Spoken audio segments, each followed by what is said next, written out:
everybody, this is Gengift, This is Packbat. And this is Killrob. and we're going to finish off the remaining 6 cars now for the reviews. And to make things a bit more efficient, those guys thought they would hire a German to organize things. So Maybe we can get through 6 cars in 2 hours in just 4. it would be amazing, wouldn't it? All right, so let's start off with mine. And remember efficiency, so you can only last for 30 seconds. Okay. That's a harsh limit. I have a timer. No. But then again, normally the German laugh limit is at half a second. So You just get yeah, that's the maximum you can get out of the German. Oh, that's an interesting way of using the stamping on the front end to create an effect there. Is this? Yeah. Yes, Interesting. it's a thing I used in the 1945. It was much more dramatic, actually, in my 1945 vehicle, but I wanted to keep a little bit of that continuity. Yeah, So- yeah, that's nice. And he chose a nice little double grill or one vent up in front there as well. It's looking good. It's a nice style you got going there. And of course, you're using a body which is a bit different from most of the competition. Because it's terrible, yeah. Or is it terrible because you use the body? Oh, I did the best I could with it, which, Yeah. well, the body, like I was saying yesterday, this is a barn. I'm pushing through twice as much air as all the little roadsters. Yeah. But yeah, I was pretty happy with the styling on this car, and I like Yeah, the it's definitely it's very different. I From like the a- backlights. Yeah, that's an interesting concept. Just Oh. putting those round ones in the corner of the square. So, yeah. I noticed, I did it as an experiment. I noticed that the round headlights, the round white taillights, the color won't kind of clash with the red. Like, you won't get any red in the white. Right. If you put round inside square, it doesn't work with square or round and round. But Right. Excuse me. like, something about the meshes makes this work out. Yeah. So I've been using it. Cool. Yeah, that's an interesting concept there. All right, so let's go to non-styling things and look at the technicalities. No quality on the body, no quality on that. Interesting. So you were at 810 kilos, I think. So Yeah, thereabouts. yeah, so handmade there. Why did you choose to not lower quality on the body? Because I mean, the handmade and zero quality is pretty expensive. So, several weeks after the entries were closed, I entered the Out of Africa contest and discovered the quality slider on the body. Ah, okay. That explains a few things. Yeah. All right. So- Right. So ignorance. That's an explanation for several other things later on as well. That's a very good explanation. I like that. That's one which most people playing automation should adopt to their failures. Right. quite often. Body quality slider saves a lot of money, saves a lot of weight, and reduces reliability. Oh yeah. But it doesn't And reduce reliability as much as some other things. Does it reduce prestige as well, which we of course don't care I about? do believe it reduces prestige Yeah, as it well. would. So I think because if it was only reducing weight and costs, that would be a no-brainer to go for minus 15 every time, right? In the pain mode. Yeah, but There are other disadvantages which we don't care about here. So right, safety. I think you also lose. safety. Yep. Yeah. Anyway, I didn't do anything with these sliders because I didn't understand them. So Okay. Fair enough. Okay. So we can move on And, to the engine. yes. It's an inline 6. interesting. Inline 6 is very small headed. Inline 6. Single overhead cam 4. Of course, having chosen the same, I have to agree that that is the best compromise out of all. It is for a reasonably large engine, which you have here, 2 liters, is pretty large compared to the rest of the competition. I think is the best compromise because you do get a lot of weight if you go for dual overhead cam. A lot of extra weight there. You do have this almost the same flow as for dual overhead cam 4-valve and 5-valve. Can't rev quite as high, but you're significantly cheaper. So it's a very good compromise. It's probably actually the valve system I should have used for my engine. But didn't. I think it was overlooked by many. I think some of the designs we've seen, not the most extreme ones where you really need to rev, like the Met MR2 car we saw yesterday. I think it was yesterday, wasn't it? Over 10,000? Was over. It was 10.5, yes. Insane. It's over 9,000!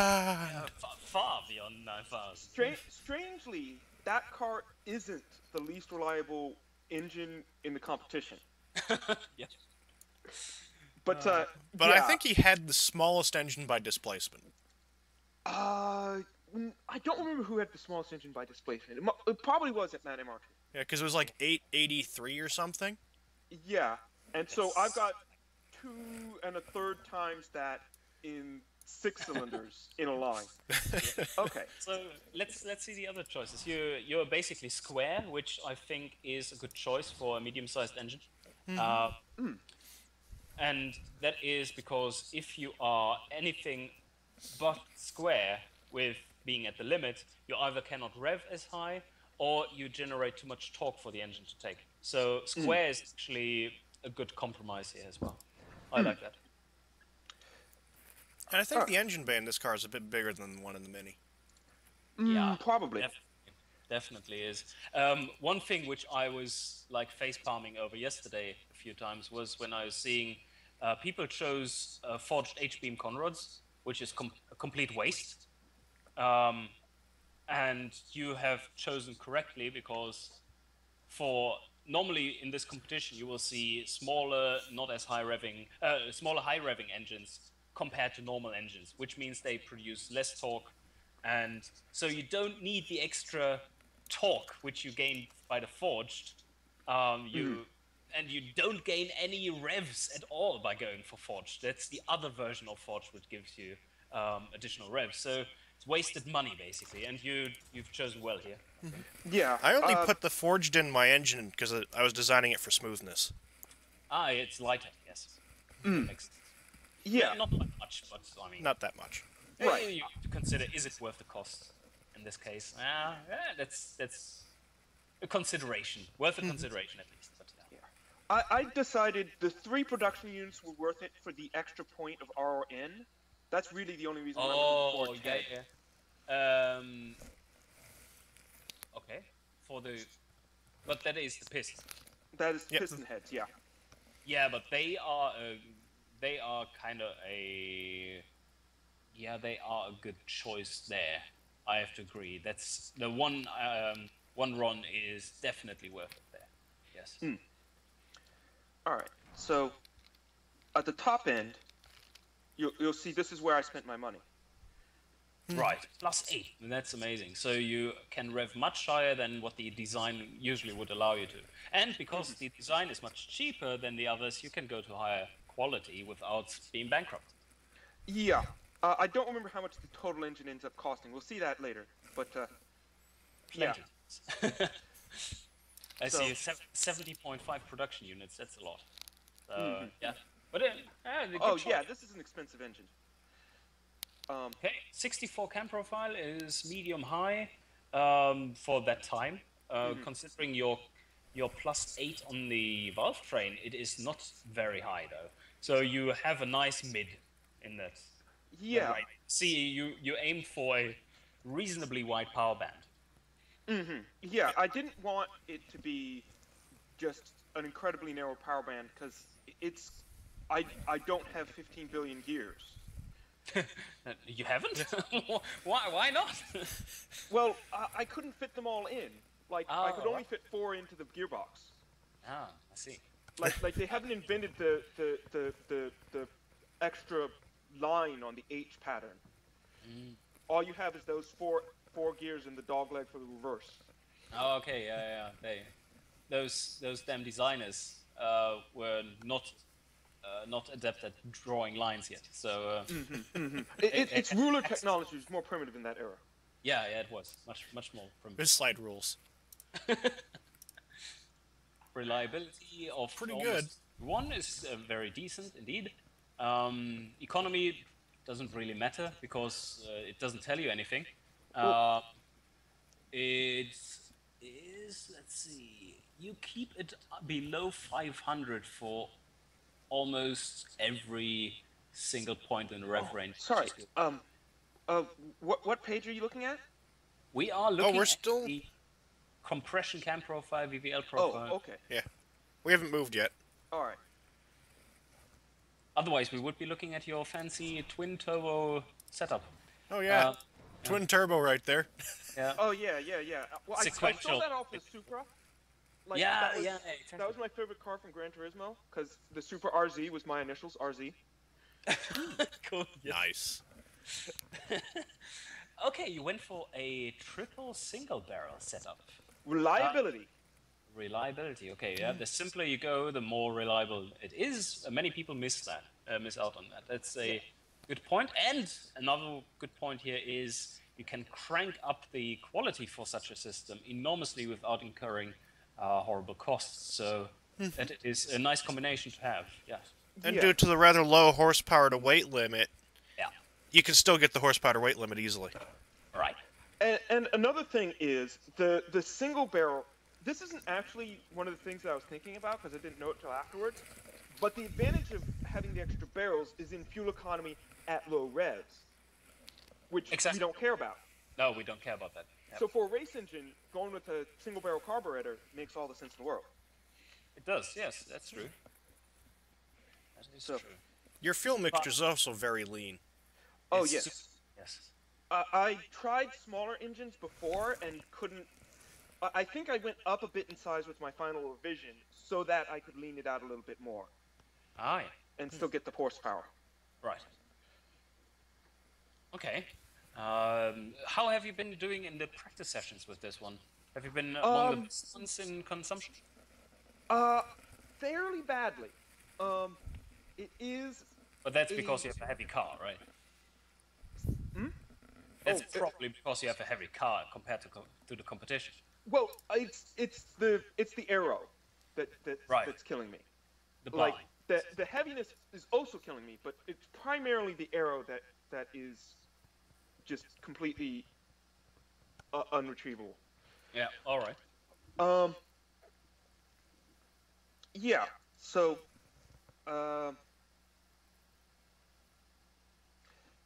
sorry, I've forgotten what we were talking about. We'll go to the exhaust. Yeah, then Okay. we move on. So that's fine. Long tubular, the most lightweight option, 2-inch single. Yeah, it all makes sense. Nothing. All makes sense. Yeah, Okay. there are some people who put mufflers on to fine tune the Yeah. restriction on their exhaust, Yeah, exactly. but I didn't. No. Or to make a production engine and throw it into a race car. Well, I mean, you change out the cams on this, change the compression. You could probably have a pretty decent production engine. Lower the red line. Yep. For price, yes. Yeah. Well, I mean, it would still be pretty expensive, but Yes. Oh well. All right, let's take a look at the trim then. Seems like a very good engine for this car. For a bit of a heavier car. Bit of Oh, a wheel wow, spin. okay. Very, very much wheel spin, and especially considering you have a spacing of 16 only, and still so much wheel spin. That's a Well- lot. the answer is, if you hover over automatic locker, Yeah. if you look at the tutorial thing for automatic locker, like if you click on the little differential thing and Yeah, read the right. tutorial, it says that automatic locker is hard to drive, and I thought that meant it was impossible to drive. So right. I'm running an open diff. Right. So it's one Yeah, of the that rear changes wheels is it to spinning. 30 all the 30 time. Yes. But yeah, if I'd gone with the Detroit locker here, it would probably be 3 seconds faster. Yeah. You yeah, I already can see almost that. save a second on the 0 to 100 speed time. Yep. And it cuts your wheel spin by almost half. Yeah, my wheel spin starts looking like the wheel spin of the other cars that we've seen. Yes, exactly. Yeah. Yeah. So yeah, like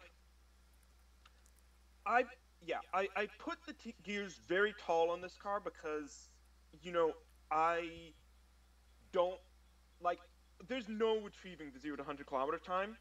So the best I can do is give it more power throughout the race speeds from 80 to 200. Right. Well, that makes perfect sense. So, and you can see in the acceleration graph, up to like 24, 23 kilometers an hour, you are suffering because of the tall gearing. If you draw up the spacing to 50, you can see the line change. The blue yellow line will get closer to Yeah. like then yeah, exactly. Now we see the effect. That gives you a better acceleration at the start, but you don't care about speeds below 23 kilometers an hour during the race, just once. Right. I That's- don't know that I've seen any course where race speed you drop below 30. No, you don't. So That would be a ludicrously tight corner. Yeah. So that's I think that's a good choice considering that you didn't go for automatic locker. That's definitely the right choice to make there. So yeah, I can see that. Okay, let's continue on. I think that's +7 quality on the transmission too. yeah. You're using didn't- sports compound too. I didn't have enough money to get more quality on the transmission. All right. Yeah, I did use sports compound. In the tests where I was using semi-slicks, the tire wear was so incredibly bad that I just decided I have to give myself. I'll have to take the penalty every lap in order to still be moving at the end of the race. Yeah. I can Yeah. see that, especially with the heavier car and the amount of wheel spin you're having. If that's something the buyer calculates as well, that could factor in there. I don't know. Yeah, I think mean, he is calculating wheel spin. Yeah, so like that burning up the rear tires, and I didn't figure out the trick to get good grip while having the line on the red line. So Yeah. I'm having more understeer than some of the other cars that we've seen. So Right. Who was it? Strop, who had a perfectly drivable car? Wasn't that him? don't He remember. also, so someone also had smaller front tires than rear, which contributes to a much more drivable and understeery car. But it just makes you much favored in making less errors. Like your car right now, like 36.5 to 22.6. That's a very drivable car. Yeah, whatever errors you have won't affect you that badly. Yeah. All right. Okay, it's otherwise standard stuff, I would say. 13-inch rim diameters is, of course, the big thing for this car you have chosen, car body you've chosen. Because you can fit the 175 tires on the 13-inch rim and still have good brakes. Yes. Yeah. I can't bring down the wheel diameter any, which is a thing I just checked. I don't know if I checked that when I was designing the car, but I need all the wheel diameter that will fit in the car to get these 13-inch rims and the 175s. Yeah. All right. But Hey, even but with the bigger brakes, your braking performance is slightly worse than average. I could only get +7 quality here. Right. Why did you chose such an aggressive pad in the rear? I don't know. I think I might have been doing experiments where I changed the rear pads and actually found that having a little bit of excess braking there helped, but I don't remember now. Okay, so what I would be doing is make the blue lines cross at about 30 kilometers an hour. Yeah, there was I forget who it was yesterday that we were looking at who did that. But yes. It's like the hardcore optimization strategy for braking systems at race speeds. Because in this version, you still don't affect brake fade, which is now, of course, changed in the newest release of automation. Their brake pads very much affect brake fade as well, and then of course you can be able to get away with this. But yeah, it's perfectly legitimate to do so. Yeah, like if there were enough room for it, it would be nice to have a brake bias slider. But like But we that's exactly what you're setting up here. Is yes, in Yeah, if but why would you use that? That doesn't make any sense to me. yeah, because Like you then you changed the can pad type to get brake bias. well, yeah because in the new version the pad type affects brake fade. the brake fade. Yeah. Mm. So, but I mean, what I But then you imagine can based just on the make way it smaller models brakes. it, If you that want to brake have bias less power, is just, then you just choose smaller brakes. but again, Oh, brake okay, but then again, brake fade. Yes. Okay. right. Yeah, I see. I see your point. Yeah. The impression I get from the way it models is that they assume that you set up your brake pads, however, and then you set up the brake bias, and that's automatically set up, like the exact shape of the Right. cams. Yeah. Anyway, Yes. but Okay. yeah, so I spent a bunch of money on the engine, and I have the bigger body and the aluminum and so forth, so only +7 here.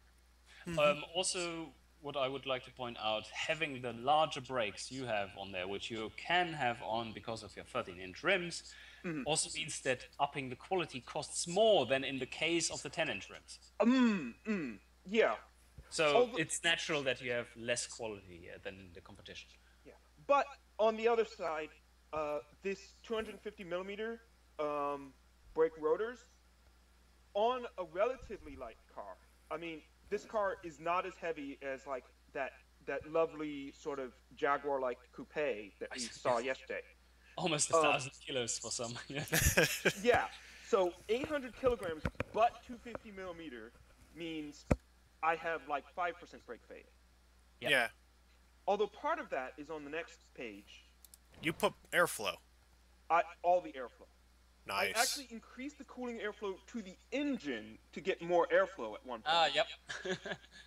Like I was like, I'm gonna overcool this engine because I need the airflow for the wheels. Right. But it looks like this time I ended up at the required cooling. Pretty much exactly. Not pretty Yeah. much exactly. Exactly on the required cooling for the engine. Yeah. High reliability there, looking good. An extra +4 quality just to Just low retrieve competition. a little bit of that speed. Yes. But that's pretty low compared to the competition, I think. I noticed aero quality is relatively cheap, so a lot of people have been putting Yeah, points in there. especially if you have no under tray selected and just going vanilla body, then it's very cheap. Yes. It won't be cheap in engineering costs, I can tell you that. So you will twice in the more finished game about adding quality there. Right. Good to know. Because right now it's just overpowered to put in quality there. Right. All right, Okay. no So you flight put in seats. Why? the traditional park bench seats and didn't Yes. do the safety trick. I didn't feel right doing the safety trick because I misunderstood what that was happening with the safety trick. I thought Yeah. it was a glitch as opposed to an. I thought the bug was in the standard 50s, not in the none. Right. So I felt wrong doing it. So once again, ding for That's ignorance. fine. Yeah, it makes sense. Yeah. It's one of those working as intended things that people mistook for a bug. Yep. Yeah. Except none wasn't working as intended. Exactly. The reasoning was that safety was incredibly shallow before we added the effect on the overall structural component of the car by the quality slider. If you just have a few safety packets to choose from, and that's it for a main car stat, you cannot influence it in any other way by direct means, then that would be far too shallow. It's still very shallow compared to the other car stats, which have like 20, 30 factors going into it. But safety with this quality factor makes a bit more sense, and you have a bit more moldable cars towards what you aim for. You can get a lot of performance out of a car if you want to sacrifice safety. And of course, in playing the campaign, there will be no country that has, or almost no country where you can sell anything that is priced more than a potato that can have zero safety or very low safety. You have minimal safety standards which you have to conform to. So Right. that makes it more sensible, because right now you basically have the choice, well, okay, either you care about safety or you put it to none and -50, right? So then you get all Yeah. that's an interesting choice to make from a game design or from a playing standpoint. So yeah, Right. it will be much more nuanced as soon as more Tycoon stuff is in. Yeah. Like actually, before I even got the game, I was thinking about trying to go through the United States safety standards and just write up a timeline of how they changed over time, just as something that people could look at, both role players and devs, in terms of, okay, what kind of safety standards do I need to make a car that will fly in the United States? Right. Yes. Like, I don't remember when they put in the requirements with, like, redundant brake cylinders or whatever, but, like, that would be the earliest safety options, would be the kind of hydraulic safety stuff on your brakes. There's supposed to be redundant brake cylinders? I don't remember what the exact details are. The idea is that, like, if one brake fails, it should, like, if you get a problem with one brake, it shouldn't, like, mean that you have no brakes. Yeah, Right, it shouldn't take the entire brake system out, but System, yes. none of But, my yeah. cars have redundant brake cylinders, and I live in the States. Which was I- fun when I blew the brake line out one day. Yeah, I've forgotten what the standard was. I'm sure I'm misremembering it. But yeah, there was some standard where, you know, this particular thing, you need to have redundancy in this particular area, so that That might have been malfunction for won't be fatal. trucks, because I've seen trucks with redundant brake cylinders. That will make more sense there, yes. Yeah, because it's a heavier vehicle, and you're not as, like, well, You squash more things if that one gets out of control. yeah. And you don't usually blow the brake lines out in a passenger car. Unless you're me. Right. Okay. Okay, let's go to the suspension and see what magic you've done there. -3 quality. Uh-huh. Well, all right. Doesn't affect things too much, so... Yeah, it's a little bit of Those drivability. empirical units, it's so hard to Sorry. make any sense of that. I can go back I to the can read options off and the- switch it to metric, but then I'm not going to understand anything either. So. Oh, I exactly. could read off the units from my screen if that would help. I would like to know the sway bar stiffnesses. 160 kilograms per degree in the front, 220 kilograms per degree in the back. Okay, pretty standard. Okay. It's actually soft compared to most of the cars we've seen. Yeah. Okay. It's Like, very a lot of soft people have compared been to the guy running using very I-beams. hard sway bars. Ah, yeah. Yeah. It's very soft compared to the guy using the I-beams. Strop, right? Had Yeah. like 400 something on front and back. There's like half a ton of pressure. Yeah. Pretty good. Pretty good. Yeah. Low run heights. I accepted the bottom out because it made the car faster on the test track. Okay. Yeah. 2.2 And you degrees of already camber. have pretty good Didn't want to push it too hard. Figured that would be a good compromise.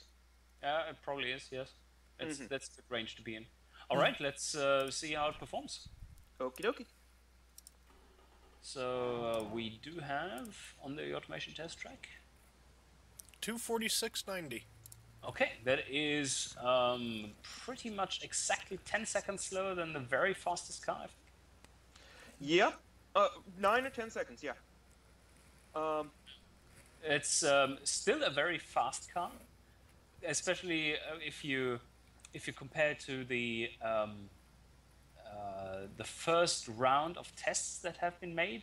I think the goal in the first round, if you wanted to be in the top 10, was be at or around 245. So you would be doing really well there, and then it escalated quickly. So Yeah. to say, to below 240. And your cornering is pretty average, I think. It's poor from the impression I'm getting. The best small circles, you get a 1.29. The best large and circles, it's you get a meta amount. 1.16. Yeah.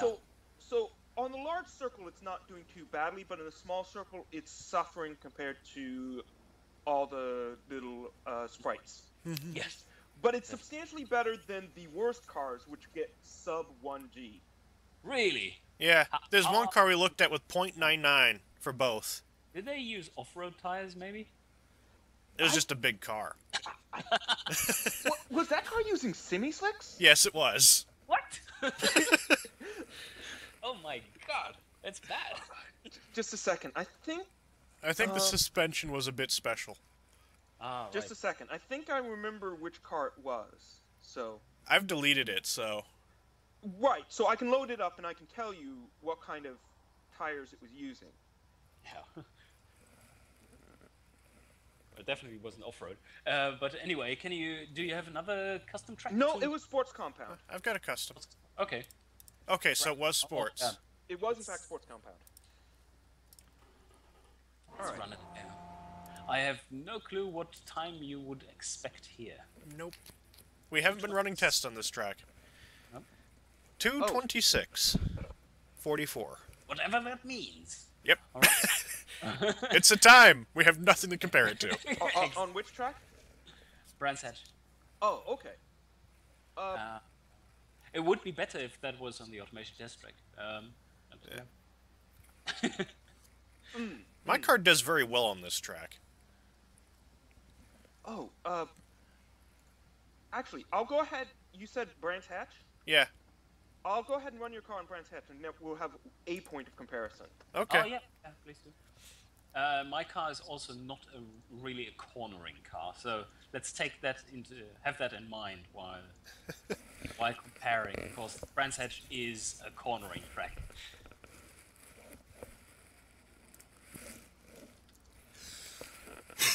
Oops, I accidentally ran it twice, so. Oh well. Doesn't make it twice as fast. No. So what time 220.06. 220.6. Okay. Yeah. So a bit more than 6 seconds faster there. Probably the difference on the automation test track will be even larger, because my car is more optimized towards the automation test track, or fast tracks, even faster tracks than the automation test track. But, yes. All right. Anyway, I think that's an interesting addition to the competition. That's for sure, because you're using a completely different body. We saw one other car use the same body yesterday, I think. But right. Yeah, there were some different bodies yesterday. Yeah. It wasn't all sprites. What's our next car? Bob. I'm just gonna call him Bob. The Bob Wiley. Got it. I'm hoping he's actually on here, because he's been coming into the live stream going, "Is it my car? Is it my car? Is it my car?" And Oh. no, because my computer keeps resorting everything. Yes. Huh. Ooh, minus 13 quality on the suspension. What? But Well, we can talk about that later. yeah, That is. I think we have a new strangest grill. I like it. I'm not a huge fan, but like, it's very interesting. I do like the little kind of the top grill with the little upside down V thing on it. Like, that is very. It looks like a bit that this car has a Hannibal mask on it Yeah. for the teeth, like. That's to intimidate the cars in front. Yeah, exactly. Question is if it will ever catch up to the cars in front. So let's take a look at the car. The rear, I like the rear design. I think that's very nice. Yes, I have to agree. The badge looks excellent on this one. Like It's a custom badge that doesn't use a custom badge template. It's just two of these little things stuck next to each other to make the design, which is neat. Arrowhead. It kind of looks like a compass thing. Yeah. Oh yeah, like compass and straight edge. Now, if you really wanted to get people going, use like the Freemason symbol and just see how many people generate conspiracy theories. Yes. I don't think they'll generate conspiracy theories unless you mysteriously win. All right. Okay. Chassis design. Yeah, minus 15 quality. Thin body panels. Very Right. thin body panels. Yes, as expected. Handmade aluminum, which would be probably expensive on a car this big. Oh, yes. But very cheap. Handmade aluminum. Because it's so thin. Well, he didn't put any... There's still zero quality on this point. Zero quality Yeah. on the chassis, but minus 15 on the body panels. Yeah. Yes. So it's pretty cheap there. So that's good. Zero quality in the light fixtures. Yep. Yeah. Yes. I think the only reason to put quality in the light fixture that we came up with was reliability. Yeah, it is. Reliability and prestige, I think it is. So, and prestige, couldn't care less about. Yeah. Right now. But a few people have dropped a few points into the fixtures, and I think they wanted to improve their body reliability. Right. Either that or they had spare money, and they're like, well, I can't improve any of the things that help, so... Yes. And if you have money left over, then why not? Yeah. I this find our this... first- Oh, I just moved over to the engine. Oh, sorry. No, I'm about to say... I like how big the engine looks really small in this huge engine compartment. So you think it's one of the smaller engines? And... No. 1.533 liters. Which isn't small. Cross-plane V8. Why crossplane? Cross-planes are smoother. They're much heavier, but they are smoother. So that might have been going into the thought process there. Yeah. I don't know.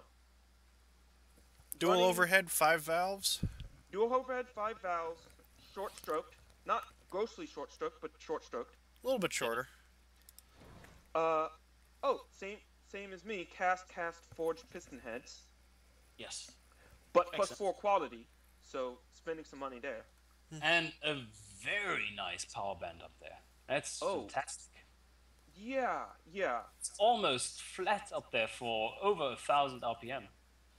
Yeah, a number of people have had these very, very flat power bands. I probably should figure out what they're doing so I can imitate it in future BRCs. Let's go to the next page and maybe we find out.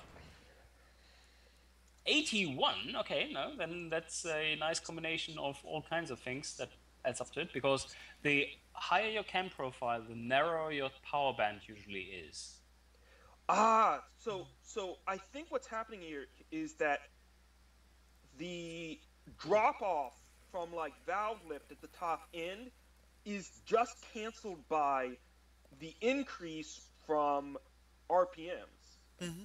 So it ends up being this very flat kind of curve But once you get above 8 is horsepower. being the one who designed the cam profiles in the game, I can tell you that the valve float kicking in is exponential, and so that can't really be the explanation apart from the last little kink you see.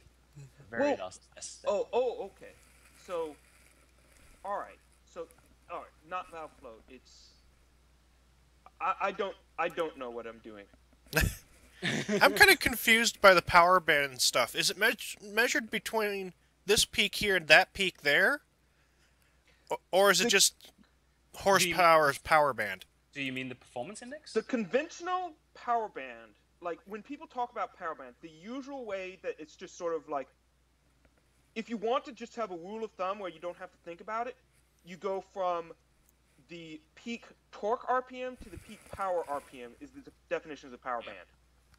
Which And here it is doesn't narrow. quite measure the usable it's- power on this engine because there's a ton of usable power up at the top After. end above Yes. that power band. In hey, effect, Bob Wiley's that here. point is that point is now at 8,500. That's your power between Yeah, 'cause- 600 and 8,500. So that's almost 2,000 RPM power band, which is huge for a race engine. Yeah, very effective. Just so you know, I really like the way you made a custom badge using those little fixtures, Bob. Like, that was neat. Yep. Just showed up in chat. Oh, he just showed up? Yeah. Like, he might not have shown up. Yep. I don't know. But I see it there. Yeah. You didn't miss much, don't worry. Yeah. So plus 4 quality on the bottom end, plus 6 quality on the valves. So that helps tame a bit of that valve float. Definitely, yes. Um, Okay, let's check out the quad turbo and his 4 barrels. It's turbo, Twin turboed 4-barrel and cars. supercharged. performance intakes, super leaded, which is absolutely everybody's choice. Of course. Why wouldn't it be? Yes. Apart from, I chose Death Meth. So, Actually, one of my cars for the 1945 used regular. I still had the horsepower to weight ratio. I think there's a bit more optimization in your car weight then. So Probably. Well, I would say fuel mixture, actually. Yeah. It wasn't Like- the car I ultimately submitted, but it was just Yeah. kind of funny. Yeah, yeah. okay, 8,800 is a pretty good rev limit there. I The think engine we've seen definitely that gets before. much more. Actually, I think the people who've had this very flat power curve have had it set up with 8,800 and dual overhead camshaft. Like, something about revving to that point, you get that nice flat power curve Yeah. in this calculation. All right, I'm going to do my usual sort of timing check. Let's see, cam profile of 81. You want something in the 80 to 100 range. So this is He's actually under. kind of a retarded ignition timing relative to what I would recommend. Like, I Yes. think for optimal performance, I would have taken off some compression and given it more timing. But consider you can there's a random generated noise on top of the torque curve in the game, and that random generation is affected by a 2D map, which is on one axis the compression and on the other axis is the ignition time. I think it is, or was it cam profile? One of these parameters at least. So you can find spots where the noise is added at lower RPM, so that you have a flatter flatter power band the higher you go. You see, so you get a bit of more peak before, and then have like the hole coming where the bump would be from the proper calculation, like the smooth curve, and that's one aspect of it, why people try out so many different ignition timings, and that's also why sometimes upping the ignition timing, even though you have a bit of headroom regarding your RON, actually lowers your performance of the engine. That is due to the noise generation we have on the curve to make it more realistic. Okay, so it could be that this is like one of those kind of fine-tuning things where in this particular setup, yes, the ignition timing is lower than what my kind of rough calculations would be. We have news from Bob Wiley in chat. With my limited experience with the game so far, I just thought more compressing was always better against timing. Okay, like that is true up to a point, and that point is I think somewhere. I think up to 80 timing. Timing is a bit better than compression, and beyond that, it's compression that is better. But it's really a matter of this. It's so close that it's really a matter of finding a sweet spot if you're optimizing it because of the random generation there.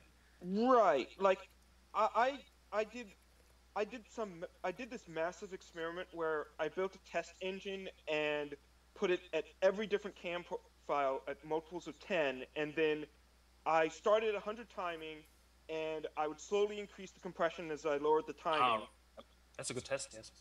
And yeah, like, one of the, I think the only really consistent rule is that you probably don't want to lower your timing below 50. Yes. Like, timing below 50 is going to, you're going to suffer a bit for that. Oh, definitely. Timing below 50, I would say, is getting really, really close to the top. So that is only something below 50 you only want to go in the game if you have severe problems detuning your engine to a shit fuel. Mm. Mm. So Like, there's an if you're 80 running octane at fuel that you can get, but So if you're running all the way down at the lowest compression ratio, and you still need to take off timing to make it work. Yes. Yes, exactly. Mm. Mm. All right. I've run into that problem. Yes. All right. So Especially plus if 8 you quality use on stuff. these 4 barrels, Yep. carbs. So lots of quality. That the reliability is still only 29.2, but that helps get it up to that 29.2. Oh, yeah. I think 29.2 otherwise is it would be acceptable around- for reliability. My guess would be if it's at 0, which we could try, it would be around 25. Could try set it to it. And... Whoops. Oh, even worse. Oh, okay, because of knocking. 22. So, yeah, but that's because of knocking. So Yeah. yeah, it's hard to test. Of course, this is too optimized for putting that.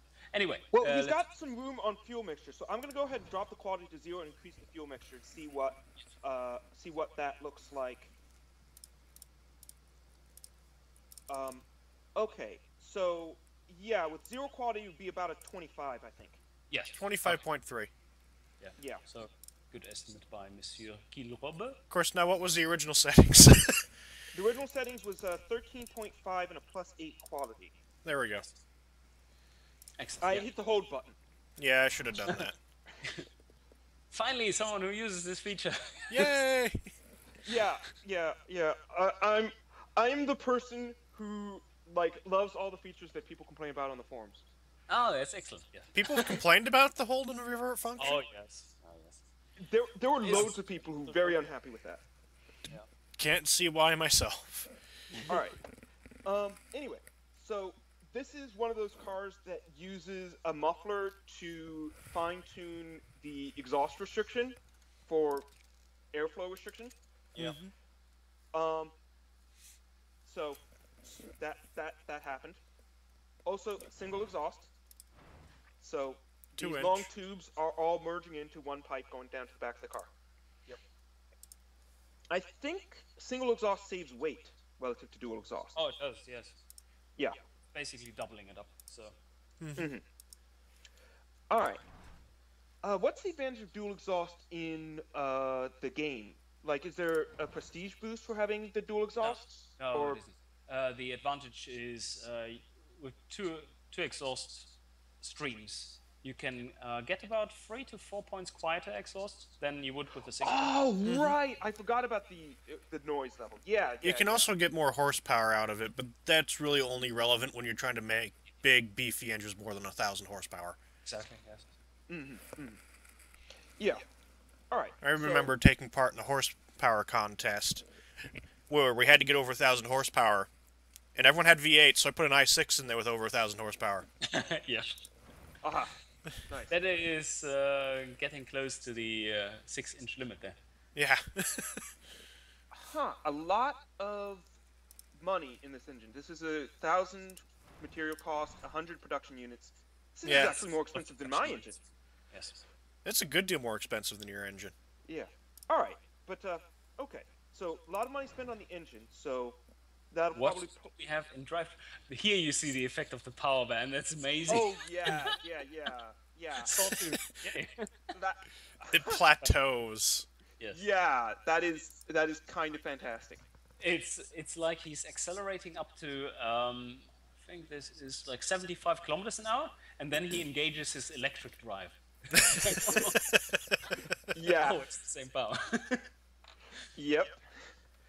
Okay. So It shows a very low top speed, which is yeah. Just a good choice, second. I think. What is his Yeah, actual top he speed? geared it down the top end.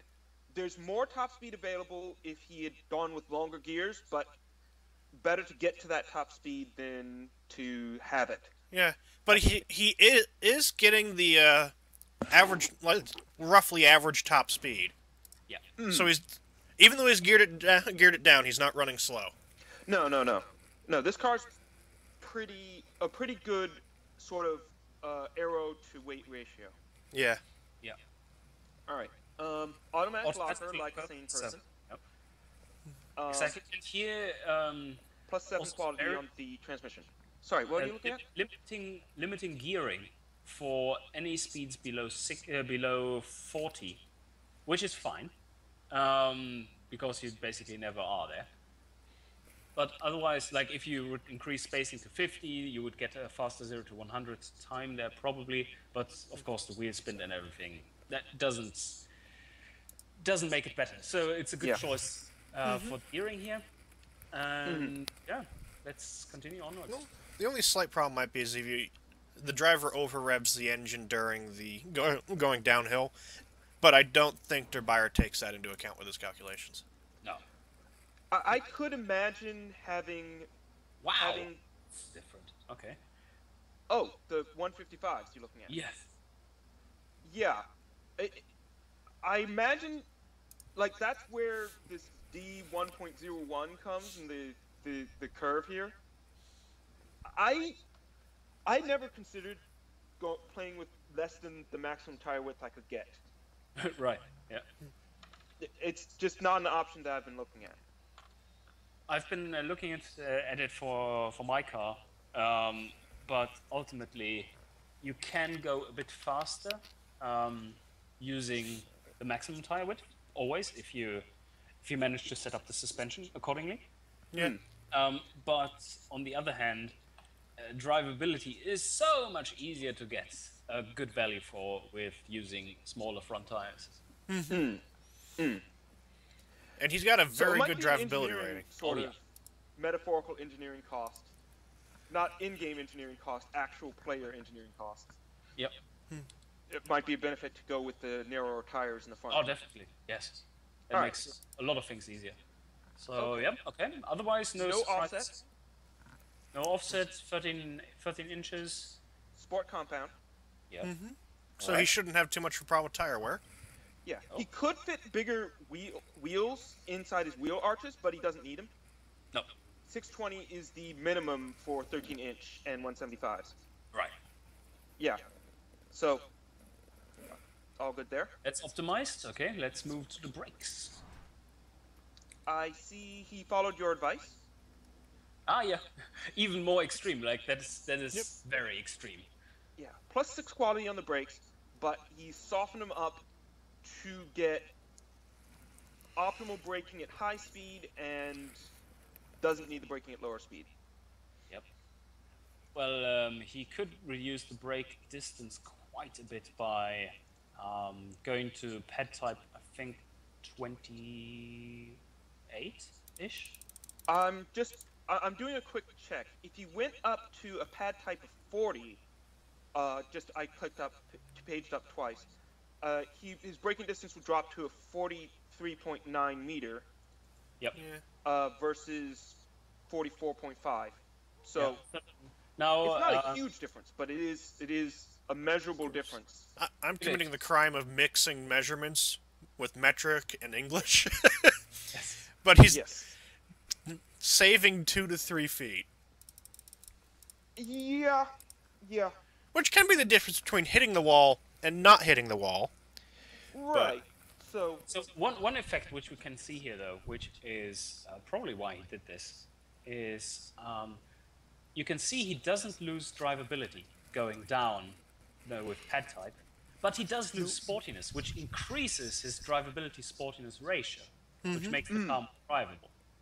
Right. The pads are gentler, so on my screen he's losing about 0.2 in drivability from the additional braking distance.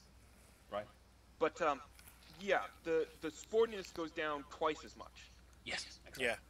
So it increases that value, easier to drive car, which then in the long run should benefit his lap times, even though he's smaller, he's slower each lap. So, because if he makes an error, it just doesn't affect him as much. Yeah, exactly. You could see that when in the previous season I had a more higher drivability than average for everyone else. I'd have a massive error and lose half a second. When other people would have a massive error and lose 6 seconds. Yes. Okay, aerodynamics, all the wings, all the lips, of course. And +4 quality. Only +4. 2.9 kilojoules per second. Oh, Okay, that's a different setup. So he's really at the limit of engine reliability here. Not We've he's not not really. We've all had someone not closer. at the limit. No, the limit is half, but he's going well into the red territory. Yeah, Yeah. he is significantly undercooling the engine. I don't know if Dearbuyer takes that into account in his calculations. Well, Like, the game it might takes be an assumption that, just, like, I know... The buyer uses the reliabilities provided by the game. So, yes, he takes it into account. Because our game takes it into account massively.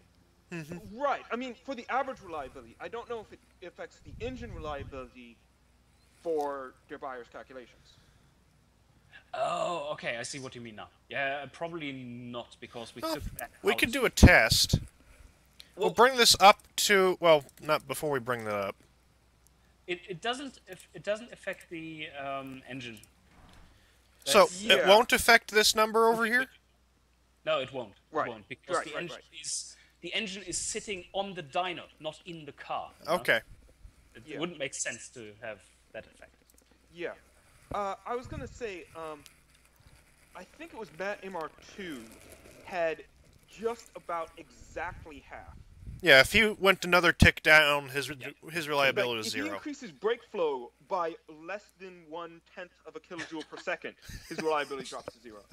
So I was saying that his team has an ice maker that they bring with them into the pit lane, and before they start the race, they just fill up the radiator with ice water. That makes perfect sense, yeah. Yeah, Probably so what- I imagine the Bob Wiley's pit crew has similar sort of thing going on. They're dropping a lot of ice water into that radiator at the beginning of the race, and it's not going to all melt before in half an hour. No, Hoping. probably not. Yeah. All right. Then let's go interior. Oh, yes.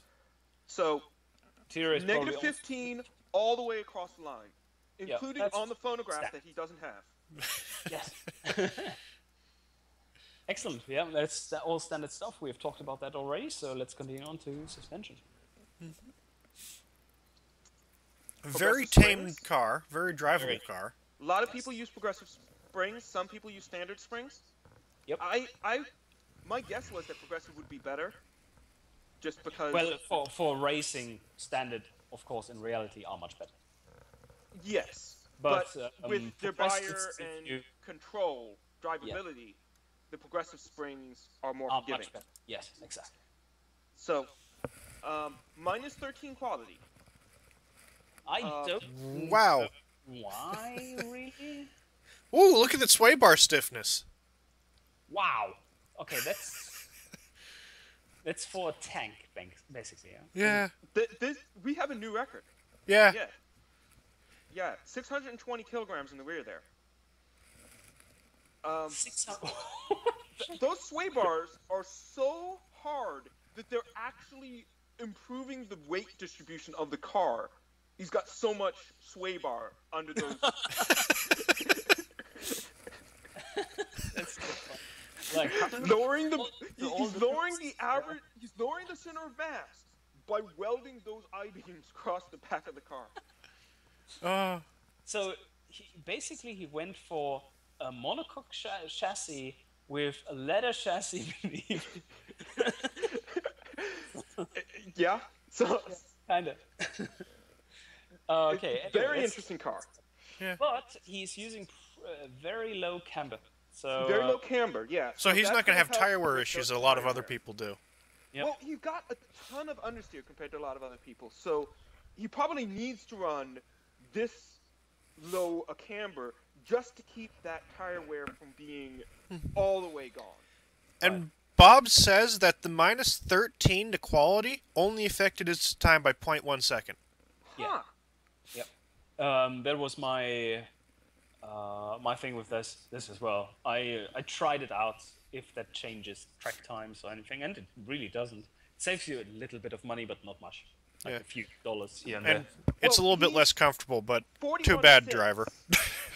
From the price limit, so that minus 13 actually is money that he needed. Oh, okay. Yep. I mean, that's not the closest that we've seen. Someone was 2 cents off. That's perfect. I think that was Strop. Yeah. But yeah. It sounds like him. Yeah. All right. 48.5 average reliability. Bob, don't get any accidents. Like That that. cost him. Like you got a big car, but it is made of Swiss cheese.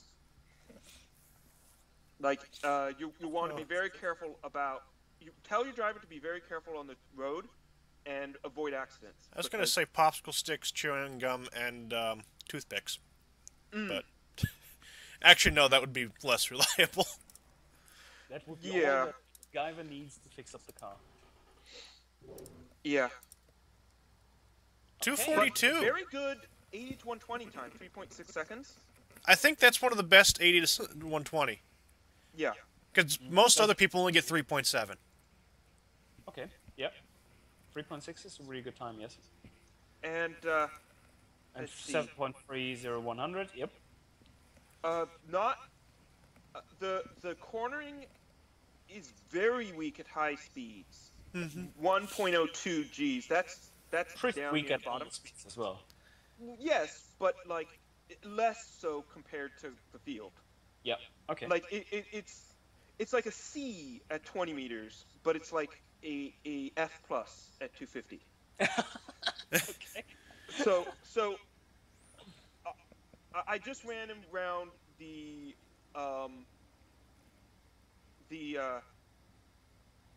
Automation track, he gets 242.54. So yeah, that top speed pays off. On Yeah. He gets a wonderful time in Sector 2. I just ran him around Brands Hatch, 223.23. Right. So he's right in between my time and your time. Right. Yep. Oh, we which is forgot to pretty mention good this. for such a Very big flat car. Cornering, 1.42 degrees of roll. Yeah. Wow. Well, yeah, That's really low. Yeah, chassis. it's a little bit of bottoming out, minus 2.3% on bottoming out, but that roll angle is, I think that's the second best we've seen. And there were some cars that were over 3 degrees. Oh, yeah. Right. Yep. So And these are really good times for such a big car. yeah. He's going to place very well in the not Sprite competition. Yeah. Yeah. Yeah. We're really running two competitions. We got the Sprite cars and the not Sprite cars. I did try to build the based on this car variant, the body as well, and probably the quickest I could get was in the low 241s on the automation test track, but that was making it as lightweight as possible with all the tricks and stuff. So it is a very good time already at 243. Yep. All right, this looks looking pretty good. What I really like about this car also is if you use this body, you can easily get to almost 50-50 weight distribution. What is his weight distribution? He's at... Wow. 50.6, 49.4. Yeah. Yeah, that's yeah. almost there. He's got that long tail there, very short bonnet. Yeah, he's got the weight is very well balanced between front and rear. All right, let's take a look at another car, I would say then. That's definitely an interesting contender again.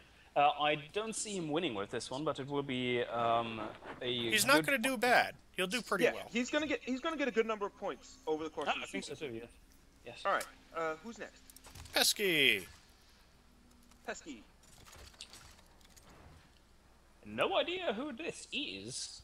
I don't really know either. Pesky's one of the people who was in the chat for a long time. Oh, hey, it's another one of these little coupes. Yep. Yeah. And I like this design. A big engine in that compartment. Kind of look cute. That's probably the biggest engine relative to car that we've seen. All right. Yeah. 43, so yep.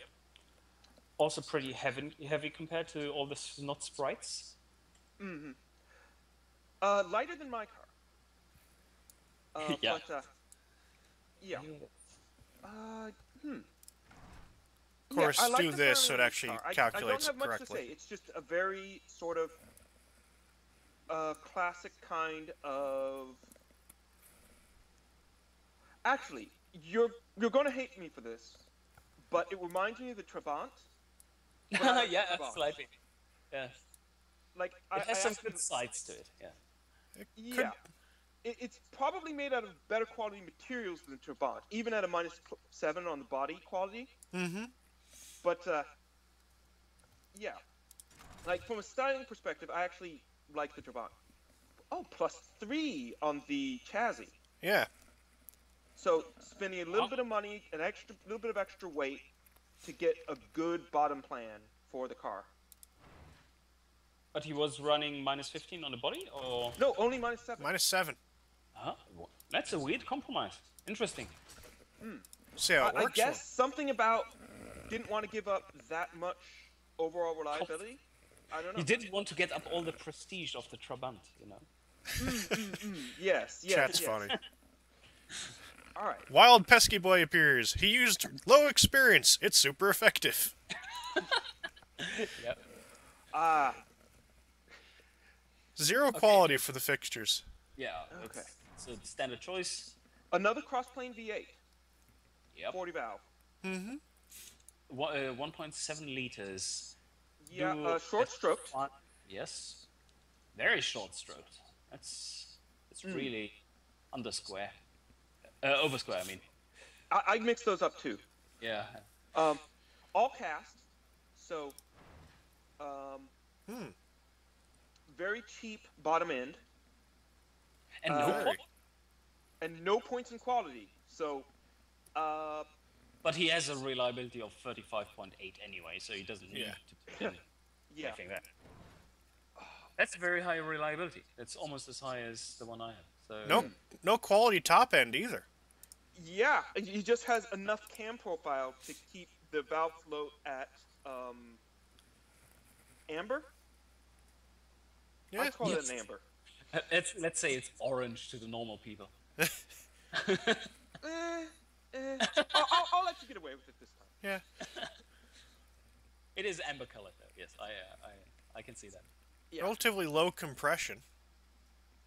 Yeah. So He can let's. actually increase the compression without any knocking. Yeah, because look at his fuel octane. It's not optimized. Yeah. He Yeah, could run yeah. 92. All of us here in the chat are having. Just a second.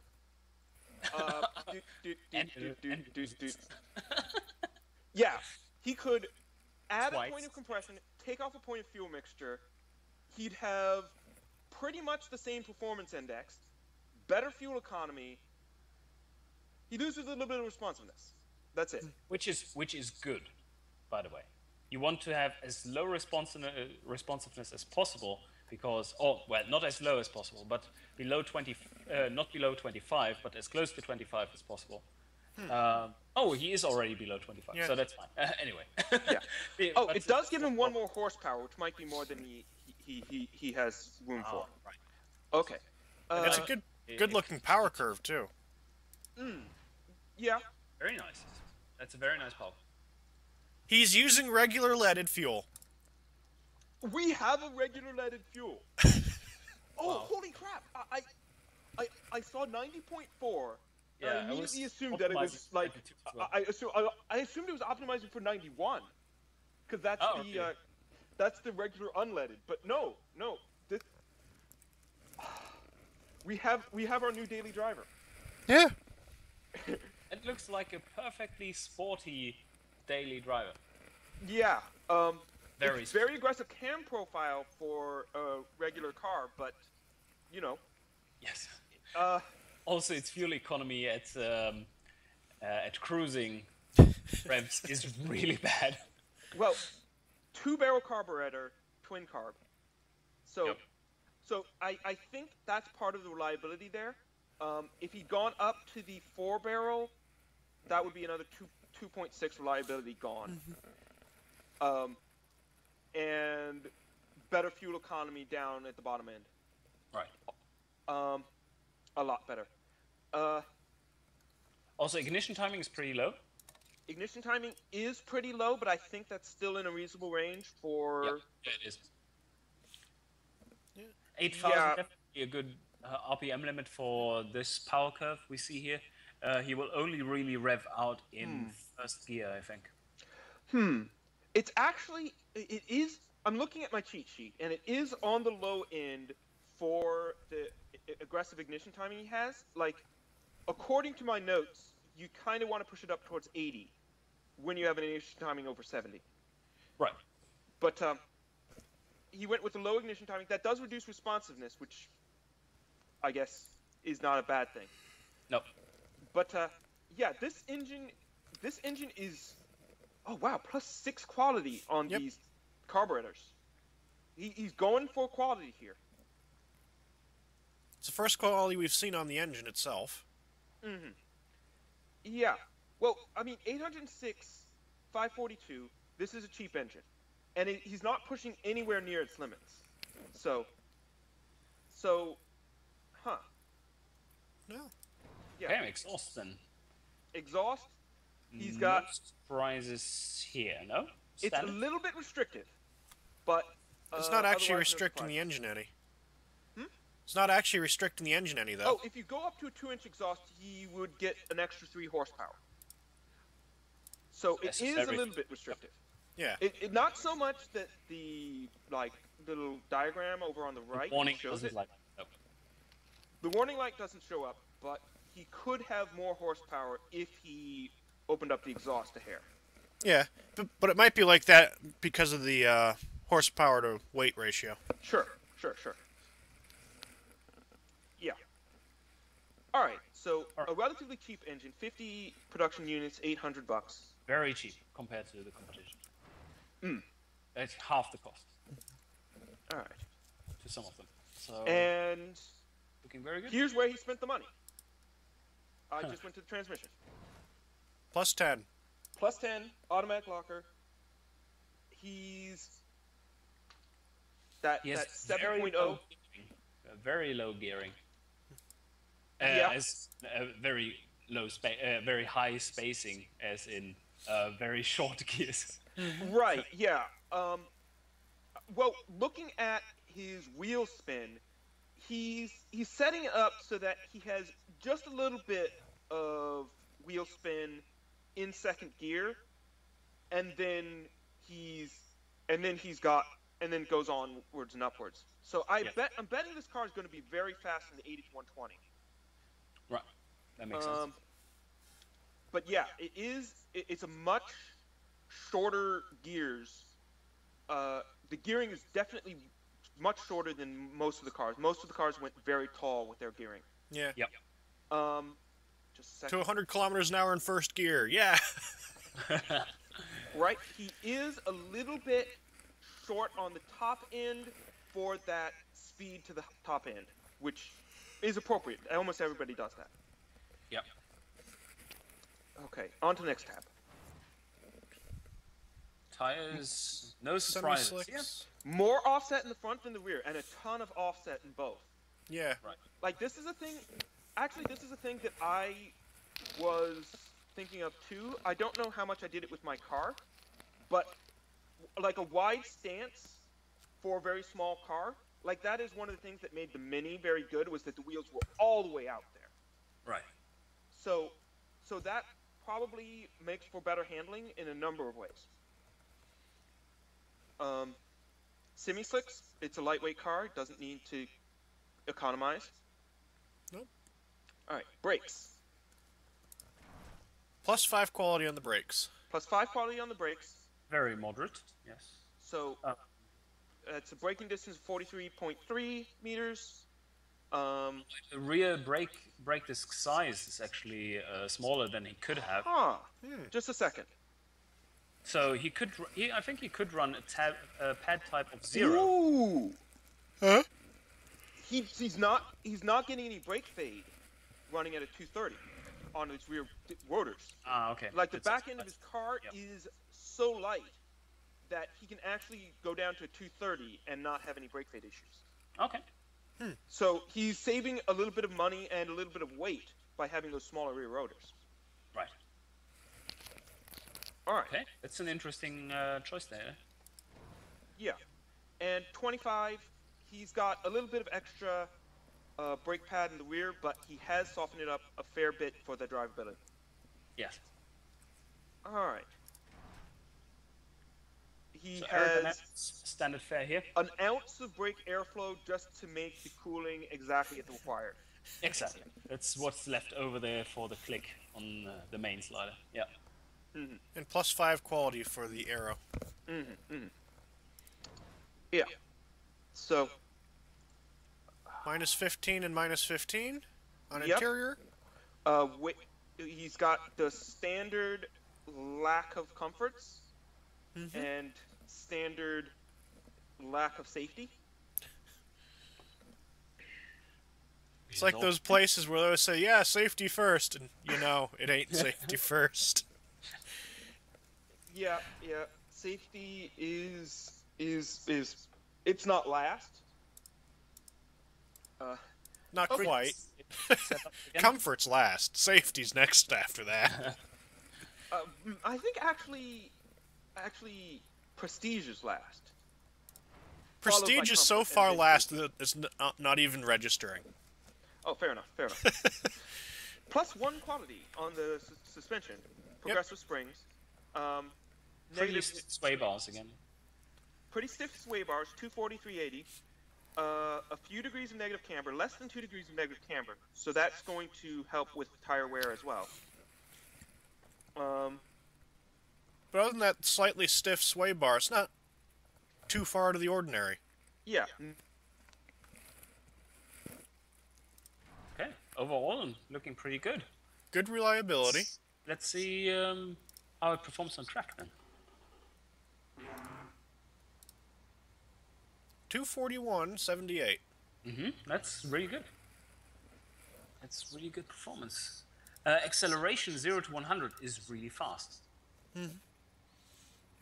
7's about as fast as it gets. 7 seconds. I think someone got it like a 6.8, maybe 6.9, maybe 6.8. Yeah. But with these horsepower to weight limits and the tire limits and everything, it's kind of hard to get any better than that. Oh, definitely. Okay. Sorry, I'm back. Got a phone call. Right. You haven't missed much. But we were just noting that the acceleration 0 to 100 is really fast on this one, 7.0. So he will have a pretty easy time overtaking out of corners on tracks like the Norris Ring, for instance, which are very corner, then straight, corner, then straight. The other thing is, with a 3.8 80 to 120, he's actually slower than a lot of the other cars. It But might be by just that he has 1/10 of a gear second. change going from 80 to 120. Yeah, he has, yes. So that actually might be the biggest factor when you're measuring 80 to 120 times. But also he has very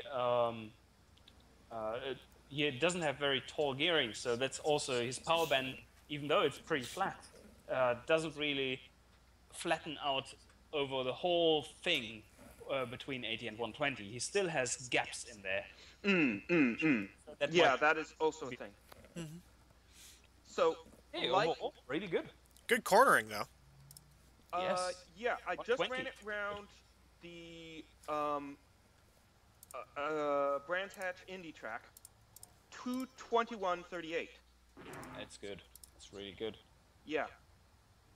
I like how my computer goes 221.36, just to be annoying.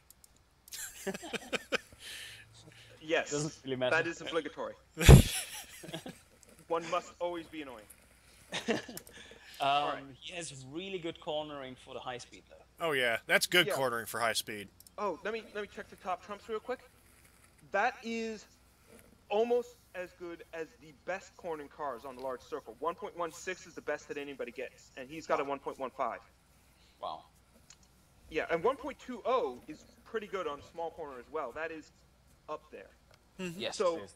he doesn't have the top speed of the not Sprite cars. He like the aero resistance of this body is costing him deep on top speed, but he's going to be right with them in the corners. Oh yeah. Like tight technical sections and fast sort of long sweepers and so forth. he's going to be doing very well. Straightaways are his weak point. Yeah, yeah. So actually, it's a pretty good car for Brands Hatch. Probably is, yes. Although the corners are, on average, slower than what he needs to make it shine. I'm just thinking of how the straightaway that's not straight. Yes. Like that is the most demented thing about Brands Hatch when I've tried to play it in various games is just like there's only one straightaway and it's not straight. Yeah. Yeah. So yeah. All right, next car then. That's a competitive entry, I would say. Mm-hmm. Cobalt. It's definitely going to be something to watch for. Oh, Cobalt Girl. Oh, yeah, that will be interesting. Very American, I hope. 1083. Wow! Yes. It is, in fact, the I can heaviest see car. those It is heavier than Rob's car. Rob the Fiend, I believe, is the second place for weight.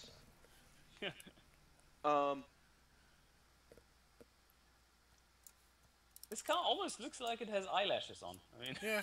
it's weird. It's a big engine. It's a huge engine. Very, very, like those headlights are very interesting. Actually, like it's very deep headlights. Yeah. Um, It looks really good, though. It does, yes. And very purple. yeah, it's a good purple. It's actually it has a very weird effect on my screen where the reflections seem pink. Yes, I So get that. it's one of those cars where it's like a multicolored pink, very like where the gloss is a different color than the main body. That's It is shabby for 1955. That's yeah, like this is one of those cars where people are just going to be like, wow, this is just such a unique car. Okay, let's see if it's unique in the engineering as well. Minus Minus 5 five. quality. So it's already unique there. It's Yes, one it of is. 2 cars that we've seen that have been between 0 and -15. And Instead of handmade. none there, no quality there, and handmade aluminum. Let's please note that this is not a steel car, and it weighs what it weighs. Yeah. Yeah. Wow. Well, I'm expecting a lot of that weight to be right here. Yeah. Oh, the engine weighs Oh my god. 265.7 kilograms. It is a cross-plane V8, 4.35 liters Yeah. Push rod. push rod, Of course it is. Of course it is. which, that is a very reliable setup. I actually did pretty well with my test push rod car. It depends Like, it's not on what how I ended up high- submitting, but like push rod, you can make that competitive. So all cast at the bottom end, a little bit of quality +2. Oh, I forgot to That note, is very short probably stroked. Revving a bit too high for being a push rod there. I think that's a bit too far over the top for reliability. Huh. Did you just notice what we see here in the variant capacity? Oh wow. Yeah. Okay. Understroked for the capacity. Yeah. So it is not what we see it is. Yeah, just a second. I just hit the hold button. This is like the block. engine could hold a 5.384 liters. Oh shit. That's a Well, lot. also It notice is the bore is debored. under as well. It's Yeah, it is. debored and de-stroked for I'm guessing it's for reliability. Like, I feel as if reliability should be improved by deboring the engine. My theory would be that she had a plan in mind, and then that engine had too much power, and she solved Right. going She did both say ways. that she was basing it on a real engine, so Yeah. she probably reduced the bore and stroke just to keep the power to That would the be my limit. guess. So yeah. Nice approach. Get some realism in there. To some degree. Yep. And I'm telling you right now that one of my goals was to make my car be able to catch up to 07 Cobalt Girl by the end of the race. That's awesome. So she's not the slowest. She's she's not that slow either. Okay. Compression's pretty high, cam profile really low compared to others. Yeah, So- but pushrod, you can't actually get all that much cam on it. No, not a plus 7 not a quality. Plus 7 quality on the top end. Doesn't cost much for push rods, so that's fine. No. And twin 4-barrel carburetors with race intakes. She has race intakes and a reliability of 32.4. That's a lot. Yeah. That is pushrod. Yeah. Like her valve train, has going to have absolutely zero issues. Like The rev limiter is probably the lowest we have seen so far. 4,800. Yeah. Like, It just almost beats it must be giving her a bit more performance to be as high as 4,800 actually, because the performance index is huge. Well, That's yeah, 152.3 performance index. But the engine is huge as well. So Yeah. the weight is huge. I was going to say she could have reduced the RPM limit a little bit and gotten a little bit. Well, it wouldn't actually.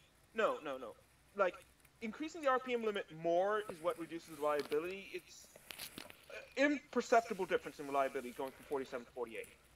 Oh, okay. So that is the actual perfect limit there.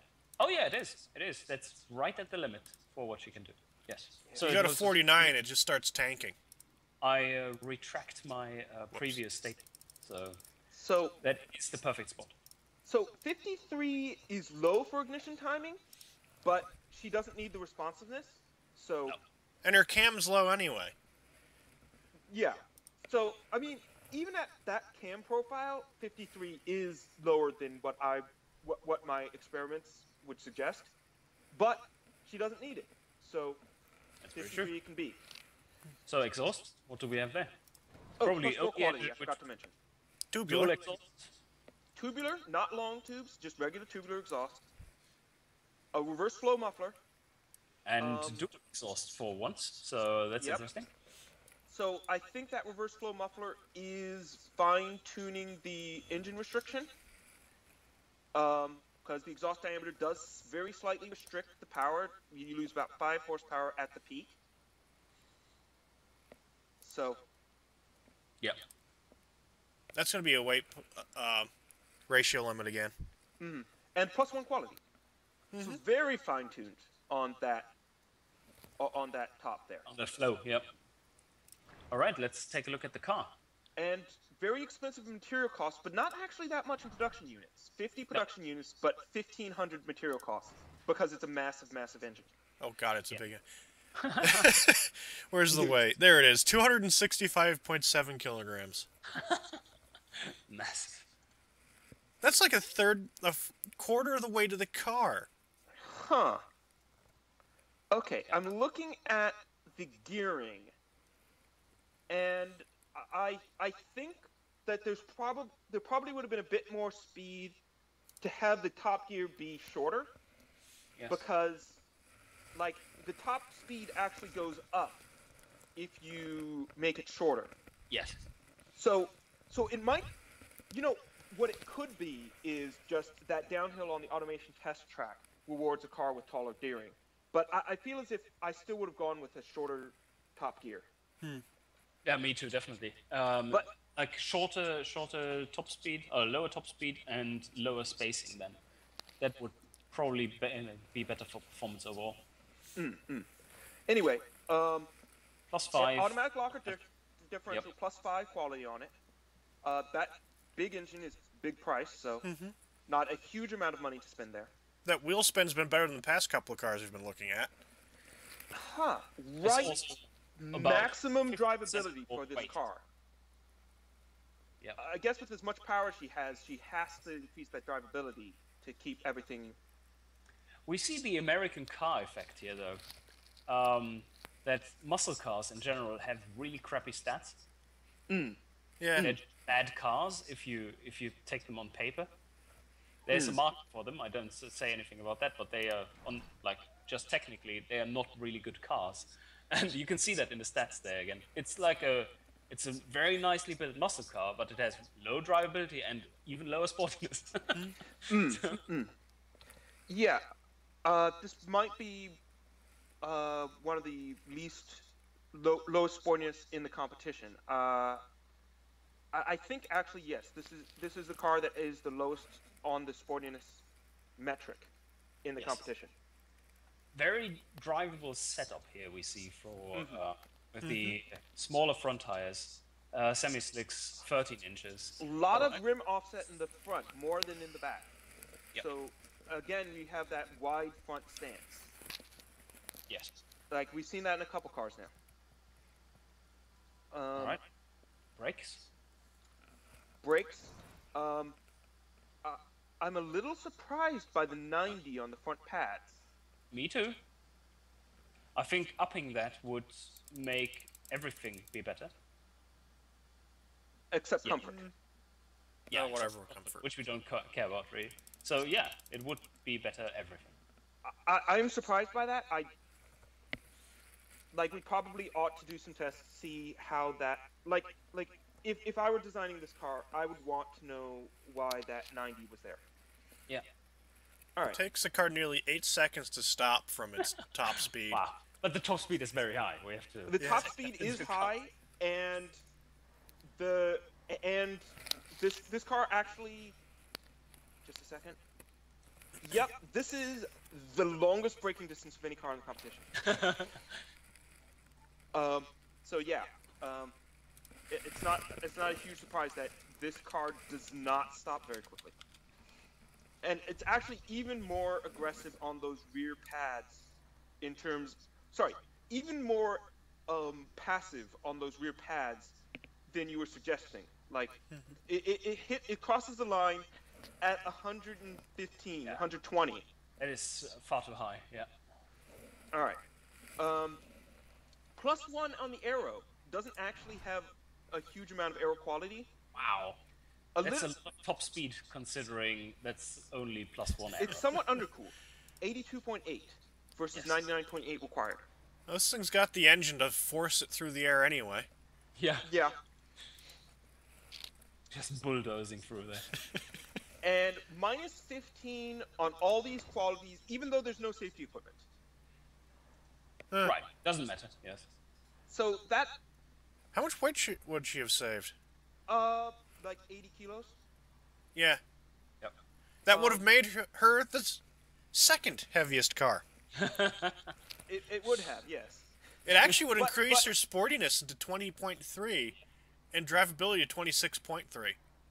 Yeah, but it would have added another 0.9 production units and $6. So Those $6, they are completely unacceptable. She's still in the total cost limit. Yep. Oh, of course. So Oh. basically, And it doubles. It almost doubles. No, it doesn't double the safety, but adds an extra 7 points. Yeah, and that is because of the bug for Yeah. the nut selection, right? It should be lowering that as well. So. yeah. I think I think the safety does go down with the -15. It's just that you don't get the weight reduction. No, it doesn't. Oh yeah. Wow. Oh, okay. That it's does coupled with affect the block safety rating. there. Right. It's The bug is only- just in the weight. Yeah. Yeah. All right. So once again, we got progressive springs, twin tube passive, 2 degrees, 2 something in the front, 1.4 in the back, 520 and 680 on those sway bars. Wow. But this is actually a heavy car, so that proportion. It kind of needs those I-beams. This is less excessive. But that bottoming out, wow, that's hefty. Yeah, this is a low riding. This is a low rider. It is. So you want to drive this car on very good roads. That is true. Yeah. So the first section on the automation test track definitely is not that. First section of the automation test track is pretty rough. The second and third sections are smoother. So, yep. Well, this is just a car you want to stay out of Pennsylvania for. very soft front springs. With that massive engine, it's got 0.5 kilograms per millimeter. It's like nothing. That Yeah, would probably it's a be why it damper bottoms out. The front end's bottoming out every bump. Yes, it's like just- it hits a Yep. a If little. you stiffen the front grain of springs, sand. it actually reduces bottom out. It's like the princess on the pea or something. It feels everything. It just everything goes right into your spine. Yeah. Maybe she's using a spine suspension, so the driver's spine is acting as the support for the car. It's like the damper on the whole thing, because everything else is so soft, apart from the sway bars, of course. Yeah. Well, there's dampers on it. They're standard kind of dampers. Yeah. Which are about a factor 10 lower than they should be. I don't know. This The is sway bar stiffness is like its solid axles, non-independent suspension, both front and rear. Yes. That's amazing. It's a weird setup. It's Yeah. a really Yeah. weird setup. So let's see how the car performs. We'll do this because I'm So- on it. very not a ton of cornering G's. 1.1 at low speeds and 1.03 at high speeds. So Yep. it's once again it's one of the slowest cornering cars. It is not the slowest car on the Brands hatch. 225/58. I've seen a Uh, 226. What was the airfield? We're doing that now. I just happened to load on that Brands hatch track. 244.99. Nice. That is Yeah. surprisingly good. The top speed is 238 kilometers per hour. And it must reach it. Yeah, I mean, the car keeps accelerating all the way up. But 7.10 to 100, 3.7, 80 to 120. It does a quarter mile Fast. in a 15.3. So, It moves. It's a muscle car. Yes. Put it on a straight line and it's happy. Exactly. yeah. Because look at that, 45-second back end on that thing, Sector 2. Well, 46 if you round up. Yeah. Which is possibly one of the fastest Sector 2 times we've seen. 46. Yeah. Let's remember this for when we're looking at my car. I'll write it down. Pen. Ow, I just popped my elbow. Sorry. Where's your... I have so many papers and random notes and junk on my That's desk. the better option than your eyeball. So Yeah, it is. I approve. Fine, I'll just type it over here. I can't type it over there. I type it in chat, so it's fine. So Yes, 45. now you all see how I make the video descriptions. Rah. 45.94. There we go. Excellent. Was there anything else we wanted to say on that car? Because I just closed it. No, so I think we're done. It's a very, very different car, and Yeah, it is. I It love is to see unique. it there. It gets very good love to times see for it. being so different, too. Yes, it is. Yeah, like It's very fast measured per weight, right? I let me be frank. My goal with my final, like my doing revisions all the way up to the end, I wanted to be able to catch 07 Cobalt Girl in the race. That's awesome. I think part of my problem was that I had that open diff, but like yes, Yeah. it is a good car for being as weird as it is. It's kind of pushing the boundaries of what is possible and showing off. Uh-oh. No, that's fine. That's all fine. Okay. Yep. Test it once so that we get the correct values and stuff. 7993.11. I like how when I load your car, the total cost is lower than what it should be. When every other car, it's higher than what it should be. This is Yep. truth. That is true. Yes. Interesting Right, design. I let's- like the let's- color a lot. I really like this color. It The looks so light early cluster. years. Huh. You know what this light cluster reminds me of? Like Alpha. Yep. Alfa Maybe. Romeo with Yes. the little spider eyes. Yeah. I like how Very- the tires very- extend beyond the quarter panels. It's like a bit of a hot rod there. Yeah, that is cool. I didn't know the game would let you do that. Yeah, it's a bit weird, isn't it? Yeah. And yeah, it worked. Because it throws a fit at me if I try to do that, so... Usually it does for me as well. I don't know why that worked out, and no clue. Yeah, something about this body, I guess. Yeah, I Um, think I like I just the pulled little body in boxes, the big boxes for the exhausts and so forth. It's a good looking car. It's not my favorite in the competition. The front light arrangement is a little bit weird for my taste, but it's nice. And I like the hood bump. one thing I would like to point out is that if you take a side view of this one, you will see that I minimize the side, the capacity of the cabin as much as possible to make it as lightweight as possible. Because those offs can affect car weight. So you want to minimize your... also, I extended out the back of the car and backed in the front so that I get a better weight distribution. Yeah, we've seen a lot of cars that have that very long tailed short hood. Yep. Just trying to get the weight toward the back for better balance. All right, So- then let's go through the chassis, I think.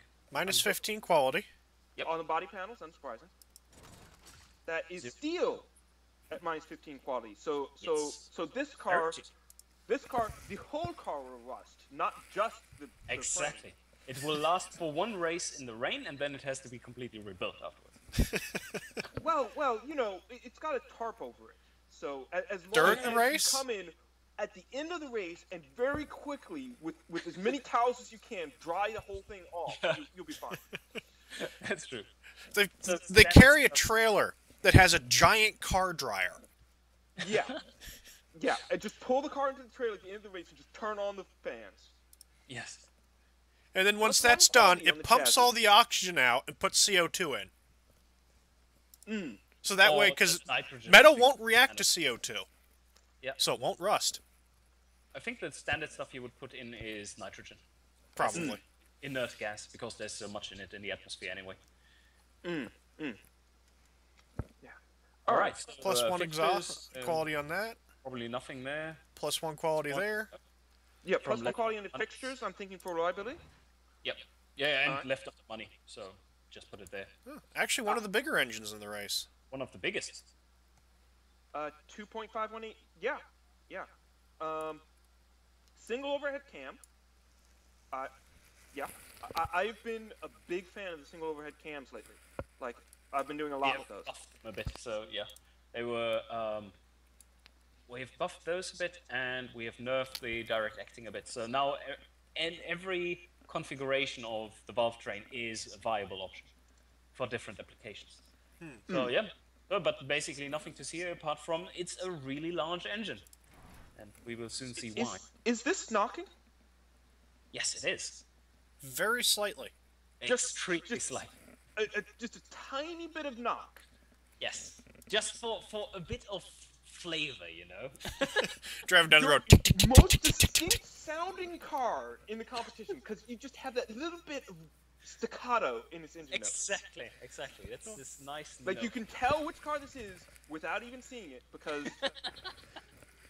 Well, the knock is so slight. I imagine once the engine warms up, it stops. yeah. All right, plus 3 quality on the bottom end, all cast. Very tame cam profile, 33. Yes. Probably Plus one two of the quality. lowest. Probably I with think- the lowest in the competition. I don't remember what Cobalt Girl was. I think 38. So yeah. Okay. So I just checked my cheat sheet, so I'll be able to Oh. talk about timing later. Actually, it might be my car that's the lowest, because I know mine's on the low blue area. Oh right, I remember Oh, yours was maybe. kind of absurdly low. Yeah, it's like no cam. Give me a second. I'll load it up and I can tell Why you. do you even need cans? You basically only have a shaft which rotates. There's Yeah. nothing else. Right. Genjaft, cam profile 16. 16. Wow! That's amazing. 16. Oh shit. How do you even get around the track with that? It gets a 439. Wow. Yeah. I might bring it back in. After this live stream, after the recording is done, I might bring it back in so you can actually look at it. Because it's a very different engine compared to everyone else. All right. So 33. 33, 10.7 compression, plus 2 quality on the valves, Yep. twin 4-barrel carbs, plus 8 quality on those carburetors. So Yes. that's another thing contributing to that high reliability, 38.3. Yes. One of the more reliable engines, that's for sure. Yep. So It's the 50 ignition timing. I would think- have run it up towards 60, I think. But Okay. Yep. yeah. I think I mean- did that to reduce the responsiveness to below 25. Yeah, I see you've got a 24.8 on responsiveness. Yep. So, yeah, lower ignition timing, more compression, just sacrifice a little bit of octane to get the responsiveness down. Which then increases drivability. Right. So, Rest limiter very low. Yeah. 6100. 13.8, so moderate fuel mixture.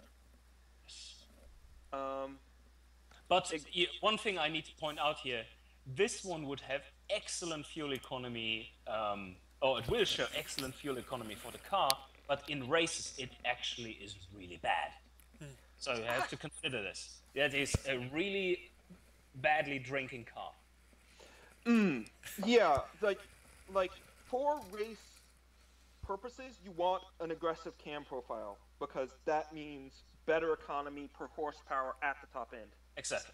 Which I don't have because I used a completely different approach, which we will see works, but in a very different way, and that is one of the disadvantages. So, Yeah. So, exhaust, slightly restrictive, single exhaust, as usual. It's a pretty typical long tubular, single exhaust, a little bit restrictive. It actually flattens the power curve out. Yeah, Yes, I think that's that's why what I everybody goes with the just Yeah. slight restrictive exhaust. And yeah, so it's I guess this is kind of a typical price, 59.7 and 1273. roundabout there. Even though it's pretty large, it's very moderate in the costs. It's like average in the costs, so. Yeah. Pretty Which good. means you can afford this plus 10 quality on your drivetrain. Yes, I can. Automatic locker, because And you look at that power band. Ah, across- yes, you have a pretty good flat power band all Especially the way from if you 90 imagine to the red line. away the overshooting yellow lines. Because Yeah, that's- because it is going to short shift in the higher gears. Yes, and it's basically flat from like 80 kilometers an hour upwards. Yeah. You've got over 120 horsepower in that entire range. You also get to over 100 Except for kilometers an a hour in little first bit gear. Yes. A little over 100. I see the top gear is geared down a bit for Yes. Quite a lot better acceleration. compared to the top speed it is. Right. So that gives you the acceleration. Driver's going to need to be careful if we have like Pikes Peak downhill in the competition or something like that. Yeah, exactly. But I'm pretty sure the buyer told me that's not actually calculated. It's just assumed they lift off the throttle. Yeah. Yeah. So Or they could anyway, do what I do on the steep mountains in the Adirondacks, is I just put it in neutral and coast. Yeah. Why not? Yeah. Anyway, plus 10 quality is pretty good. Running the 175s on a 10-inch rim. A little bit less wheel diameter because you can afford it. Yes, exactly. That's 30. quite a- Yep. Once again, we have that sort of widening trapezoid. 30 offset in the front, no offset in the rear. Yep. What does that do for you? That increased drivability a bit, I think. Just slightly. I don't think it had a massive amount of impact on the track times. Maybe on the order of a few hundredths of a second, but not more. It made it worse for my car. Rim offset either Yeah, way. that's very much dependent on what other settings you have. So Yeah. no telling until you try. Sports compound. Yes. So a bit of extra tire durability from that. Yeah. But it does cost in braking distance. It does, yes. It's a very poorly braking car. Yeah, I see you were talking about that have it intersect at 30. Looks like you have it got it intersecting at 25 on the rear pads. Yes. As much as you can get on the front, which isn't much. Exactly. Plus 9 quality. It's so, pretty high, yep. As much as you can get. You have some brake airflow, moderate brake airflow. You didn't max that out. No, I didn't. And you I tried it out, but that cut too deeply into my top speeds and acceleration at high speed. So I basically cut that back. But I still wanted to have reliability after seeing the results of the 1945 race, where where there were more troubles than many had anticipated. So I wanted to be reliable again. And where the least reliable car never broke down, but the most reliable car broke down 2 races in a row. Yes. That's so perfect. Anyway, average reliability 58.4. You got a little bit of undercooling, but not much. No. Plus 14. That is redonkulous amounts of quality on your Aero. Yeah. This car, this is Howard Hughes' car. Shave off, polish down all the rivets so that they are level with the surface of the skin. Exactly. This car isn't riveted; it is welded. Yes. Oh man, I was at the Air and Space Museum, and I was looking at one of the bicycles from the Wright Brothers bicycle shop, and oh my god, those were the best welds I've ever seen. There was no bead; it was just completely smooth. Wow. Those guys knew what they were doing, that's for sure. So yeah, I'm thinking you probably hired some people from their shop to make sure. And you gave them you did a little bit of time travel so that they could actually weld aluminum, because that wasn't a thing in the 1950s. But yeah, all right.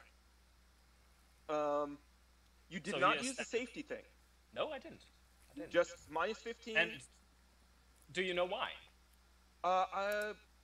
Keep the weight up. Exactly. I wanted to have more weight because this is a high-speed approach to races. So, and I wanted to keep that, and that's why I needed the horsepower. And then you geared it down. I did, because that gave me, in practice, the highest top speed around. Right. And also, skipping the safety hack improves your average reliability, so that is another benefit of setting up that way. Yes. You actually have +1 quality on your springs. Yep. All right. And progressive, tin tube, passive. Your springs are pretty standard, I think, from what I've seen in automation. Yes. Negative 2.1 degrees of camber, so moderate. Yep. Just a hair of bottoming out, negative 0.06. 3.3 degrees of roll angle, which is toward the upper end of what we've seen, but you don't have the I-beams. Right. So. Exactly. All right, let's take a look at performance. Okay. I'll go ahead and run it round to the Brands Hatch. Okay. 240.92. Mm-hmm. So not the best we've seen, but very solid. Far not. Wrong one. That's the descriptions for YouTube videos. Brands Hatch, 2 minutes 21.5. You're faster than Cobalt Girl on Sector 2. Yes, it's what I would expect, yes. Quite a bit even, almost a second faster than her. It's really fast. You have the same top speed, 238.8. Yes, but actually... better grip, 117, 107. And you also have the fastest acceleration from 80 to 120. Right, Yes. 3.5. And one of the fastest from 0 to 100. Oh yeah, 6.9. That's just a tenth off the person who set the record. And yeah, like there's very few people who get better than 7 on that 0 to 100 time. And the power band I've set up is really what makes the 80 to 120 time. So I basically set up the car to have an easy time overtaking other people after corners. Yeah. That is probably going to pay off very big in the reverse starts. I'm Yes. betting that you probably take home a first place in one of those at some point. Yeah. From the performance I've seen, I don't think so, because the other cars are basically 3 seconds faster than I. So, Oh, well, in that case, you're going to get a lot of points, though, in those reverse starts. I think so, yeah. I should be in the midfield somewhere. And I think on the fastest tracks, this is a serious contender, because it's so friggin' fast. Yeah. Yeah. Norris Ring specifically, I think, where the tire wear from your aggressive camber isn't going to have as much of an effect. But for that Well, track, no. it's You've got Sport Compound. You don't have to Yeah. worry too much about tire wear. No, exactly. Actually, So- Sport Compound reduces rolling friction, doesn't it? So that's another thing helping with top yes. speed. Yes, it does. Yeah, I noticed actually the final version that I submitted, the way I had it set up, it went slower with the semi-slicks. It Alright. was slower in practice on the track. Yeah. Huh. Your Interesting. cornering isn't as great as some of the cars with the semi slicks, but your acceleration is phenomenal for a sports compound. It is, yeah. If you switch to semi-slicks for once, you will see that I would be the fastest car otherwise.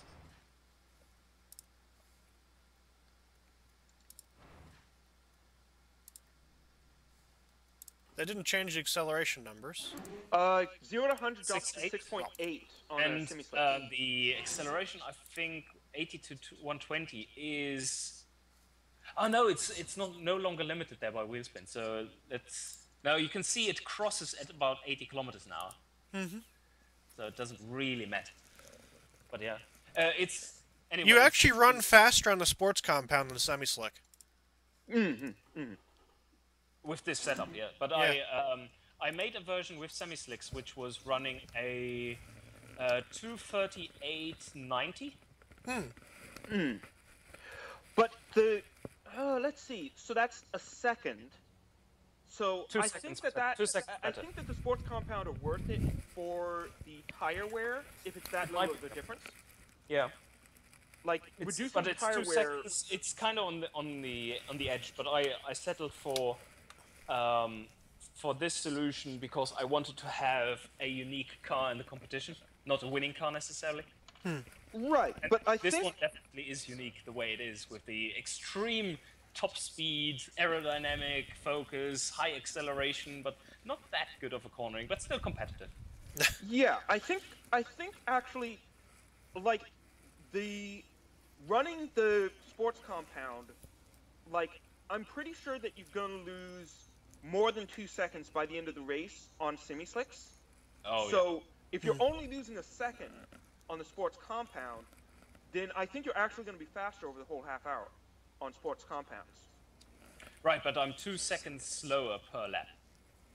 Right. So at the end of the race, so you're probably not going to get lapped, but you're probably not going to be able to catch them. No, exactly. And I think in the latter half of the race, I will be able to catch up with quite a few people.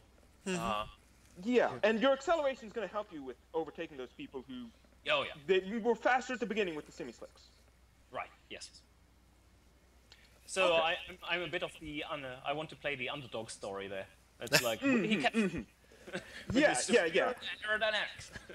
Yeah, if you want to make the movie about the race, this car is well set up because it'll stay close in the corner and then it has the dramatic pass on the straightaway right before the finish line. Yes. So very good cinematography there. Yes. All right, last car here. Leo. Now for One Leo. of the prime contenders from the last season. Mm-hmm. Ah, nice. This is nice styling. Yeah. Did he put a handle down there? That's a... That's the ashtray. Okay. Gotta roll down the window and reach out to use the ashtray. Maybe it's a drain port so water doesn't build up in the cabin? Maybe the car is so scary, 30 sportiness, that he uses the drain if he needs to pee. So Anyway, yeah, I like this little vent here and that little custom badge there with the blue nice. triangles. This is a nice looking car. it And is. and the headlights being mounted super high up on the wheel arches. And yeah, the sort of narrow thing continues on the tail. I like the look of this car. And I like the purple. It's a I good don't purple. think he extended the back end of the car very far. Yeah, it's not it's not as long tailed as a lot of the cars we've seen. No. All right. So, onto the model. Yep, 0 quality on the body. 0 quality on that, and using steel panels. Okay, so it's going to be one of the heavier not a Sprite. Yeah. 0 quality on the fixtures. Yep. Flat plane V8, DOHC 5 valves per cylinder. Standard size for this competition, while really small in reality. Yes. Yep. +5 on the bottom in all cast. Wow, So- nice power curve. Look at that power curve. Oh, that is a nice power curve. Wow. Yeah, that is flat. If you hit the little triangle to hide the stats and show them again, it'll take off the numbers so that you can just see the curve Yeah. cleanly. Wow. It is superb. Loving it. Yeah, For such a small engine too. That's amazing. yeah. Let's see, 70 cam profile. Okay, so Pretty high compression. yeah. My cheat sheet would say that you want an 80 ignition timing. Let's see, +2 quality on the valves. Forgot to mention. 66 ignition timing. Okay, so it is tame on the ignition timing, which is probably good because responsiveness. Yep. 4-barrel carburetors, twin carb, performance intake, super leaded. +4 quality on the fuel system, which And helps. a 32 reliability. Yep. Yep, That's pretty 33 reliability. That's pretty good. Let me go ahead and do my quick test. Yeah, he gets an extra 2.3 reliability from that sort of quality slider. Yes. All right. Exhaust. Long tubular exhaust +2 quality. Single exhaust, slightly restrictive as usual. Less restrictive than a lot of them. So that +2 quality is probably, making the headers well crafted. And yeah, so is this a lot of production units and cheap on the material cost? So this is a typical small engine for this competition. Yes. All right. Looking at the drivetrain, that flat power curve is very visible here. +11 quality. It's basically an electric engine. Differentials open. Wow. Okay. Oh, I'm not alone. All right. Yeah. What the hell? Okay, So- choose automatic locker and see what. Okay, basically no change. That's it. Yeah. So it's set up in a way that he doesn't need it, and thus he can invest more quality into drive. The overall, look at the quality of that transmission anyway. Yeah. And So that he automatic gains a lot of locker. power then. That automatic locker would cost him over $130 and another 10 production units. Yeah. So he's saving a lot of money by going with that open diff It's and he's 300. pouring it back into quality. And he's got it set up in such a way that even with the open diff, he's achieving this in this area the same thing that many people achieve with the automatic locker. Yep. He's Very- slower from the 0 to 100, but yeah. He's got Now, what's this very his tall 80 gearing. to 120? 3.6. Yeah, That's pretty fast. So- yep. He's got right it- there with me. Yep. a bit short geared for the get to the top speed faster. has semi-slicks 10-inch. Once again, it's the wide stance, 70 millimeters on the front, 50 millimeters on the back. Yep. Plus 11 on those brakes. That's a lot. So, But they're very small brakes. well, Yeah, 10-inch. So 170 millimeters is all you got. Properly set up, crossing at 25 kilometers an hour. Well, he's just got it all the way down to 0, so it might just be that. But yeah. Yeah, but he didn't spare. He didn't stay above the line, so to say. So Yeah. He's got went. as much brake airflow as he can and sufficient cooling. Yep. And a plus 12 quality on the airflow, so that helps the top speed a bit. Even though it's a low power car, it's still getting 226. It's really fast for a lightweight car. Yes. But, Yeah, although this is a steel body, so it's not as lightweight as some of the others.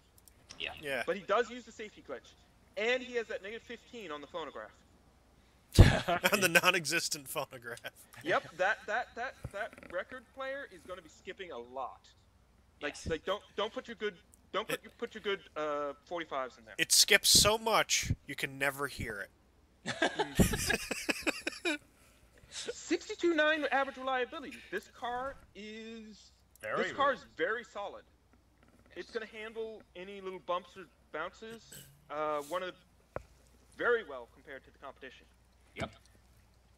And almost no. I just went over to the springs. Almost Yep. no understeer. Yeah. All It's the way to very, right. very flat. Very And tight. No very bottoming out. all the way to the end. It's like you don't know anything's happening until the very end when you just go off the corner. Yes. Yeah, you just you learn what the limit is, and maybe like you notice that the thing is turning a tenth less, and you're like, okay, time to stop. Yep. All right, +1, negative 1.6, negative 1.7. So gentle camber, relatively speaking. Yep. No bottoming out. Let me do a quick check. Nope, there's not any.